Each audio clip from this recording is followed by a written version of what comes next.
اگه چیزی که در مورد این سنگ ها وجود داره رو بفهمید، فکرتون حسابی درگیر میشه. این آقا یه شکارچی ماهره که دنبال یه چیز خاص تو قلب این سنگا میگرده. اولین سنگ رو انتخاب میکنه و با ابزار مخصوصش شروع میکنه به شکستن سنگ.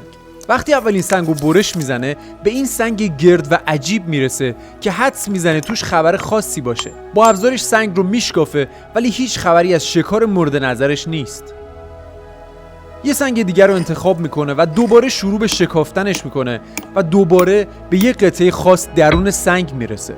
این بار قطعه مرکزی سنگ به صافی سنگ قبل نیست، اما به هر حال باید داخلش رو بررسی کنه و وقتی سنگ رو میشکافه به فسیلی میرسه که سنش به چیزی حدود 100 تا 500 میلیون سال پیش، یعنی به زمانی برمیگرده که هیچ موجودی به اسم انسان در کل کیهان وجود نداشته.